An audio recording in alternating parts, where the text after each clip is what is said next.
In the rain, on the roof of the flood tower, two children were each clutching a ticket, marked with the same number 47. The tower's keeper, Valak, said, "There's only one seat. Decide." One of the parents shoved the other child toward the edge of the roof. Mira screamed, "Wait! One of those is a forgery. I'm the one who carved it." Valak's face went rigid. Why was the keeper more afraid than the woman who had confessed to forgery? 3 days earlier, the rain had only just begun. In the village square stood a banner celebrating the completion of the flood tower. On its top floor were 100 evacuation. Seats bolted directly into the bedrock. The stonemasons had warned that adding even one more would crack the foundation supporting the tower.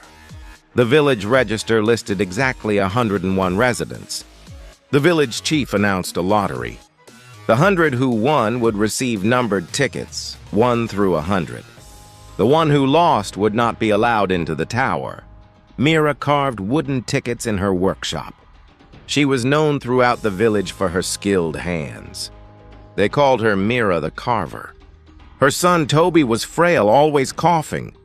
On the day of the lottery, nothing was handed to Toby. All 100 numbers went to other residents. He alone was the village's one loser. That night, Mira was sharpening her old carving knife. Toby peered at the blade and asked, "Your knife cuts more than wood, doesn't it? It cuts rope too?" Mira answered, "It was made to cut mooring rope." In this village, the carver also repairs ship's gear. 2.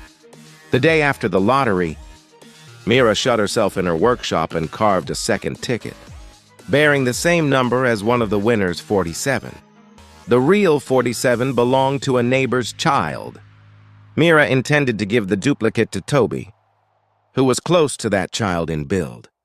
On the evening before the flood, Valak was doing his final check before admission.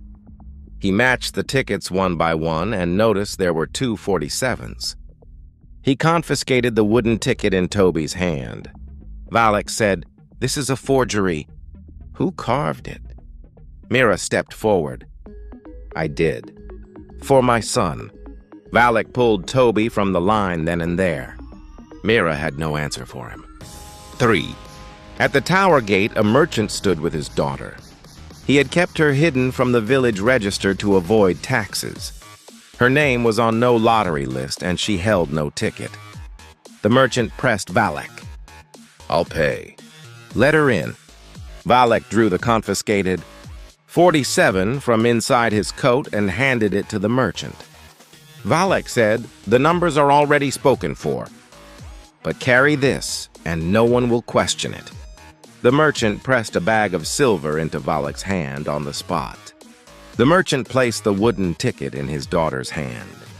The girl, whose name appeared on no register, joined the line, clutching that single ticket. 4. Valak knew that Mira had witnessed him taking the money. If she told the village, his position would be finished.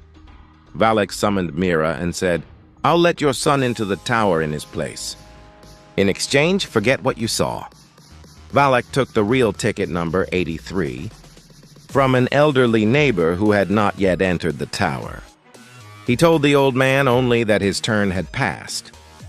Valak pressed that 83 into Toby's hand. Toby did not yet know whose ticket it had been. 5. On the night the floodwater reached the tower's lower floors, the mother of the neighbor's child noticed that the merchant's daughter carried the same number 47 as her own child. The mother shoved the merchant's daughter toward the roof's edge. Valak said, "There's only one seat. Decide." Mira screamed, "Wait! One of those is a forgery. I'm the one who carved it." The crowd surrounded Mira. Someone seized her arm, trying to force her off the tower. Gripped by fear, the mob had lost all reason. Toby threw himself into the crowd to shield his mother. "My mother only did it for me." At that, Valak cut in. "You should ask about that boy's ticket, too." Toby looked down at the 83 in his own hand. Only then did Valak reveal that it had been taken from the old man. Toby went silent. He had not entered the tower on a forgery. He had taken the place of someone who held the real thing. 6. At that moment, an old man, clinging to driftwood, hauled himself through the broken gate and into the tower. He shouted at the crowd, "That man is the one who took my 83. Surrounded, Valak stumbled backward. As he did, a bag of silver fell from inside his coat. The merchant cried out, "That's the money I gave him for my daughter's ticket." Stitched onto the mouth of the bag was the merchant family's crest. At the same moment, the tilting tower jarred. A floorboard loose in the winch room. A ledger wrapped in oiled paper tumbled down the stairs. In it, in careful handwriting, were recorded the names of those who had paid, the numbers of the residents who had been turned away in their place, and the sums Valak had skimmed from the drainage gate's repair funds. The old man's words, the silver bag on the floor, the ledger still tumbling. The villagers turned on Valak as one. 7. Pushed by the churning floodwater, the tower groaned and began to tilt.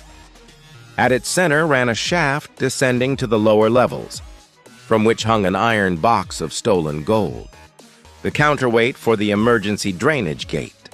Unwilling to lose the gold, Valak had bound the box with thick rope to keep the gate from opening. Water kept pooling on one side only, and the tower's list grew worse by the minute. Valak was in the central winch room. To haul the box up alone, he had strapped a hoisting belt across his shoulder and waist and was turning the winch. Mira waded into the flooded courtyard and reached the base of the shaft. She set her carving knife against the rope binding the box, the same blade, forged for repairing ship's gear. She drew it again and again until the rope gave way. At the same time, Toby crawled through a narrow maintenance passage, too small for any adult. Only his small frame could fit. At its end was the last wooden peg holding the box in place. Coughing, he pulled it free. The iron box began to fall down the shaft. The belt yanked at Valak's shoulder and waist. He knew the clasp would release if he reached for it, but his hand was still closed around the bag of gold. Valak shouted, "This is my gold!" No one takes it. The hand that would not let go of the bag never reached the clasp. Valak vanished into the shaft with the iron box. The drainage gate had opened, but the water pressure had broken its locking pawl, and it was swinging shut again. Mira jammed her carving knife into the gap of a gear, making it an improvised brace.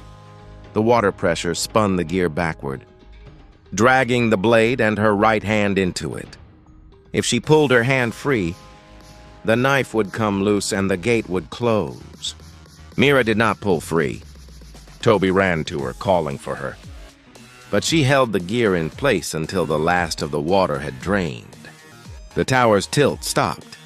Mira's right hand would never grip a carving knife again. 8. Dawn broke. In the village where the water had begun to recede, the survivors climbed down from the tower. Mira stood beside Toby, cradling her bandaged right hand against her chest.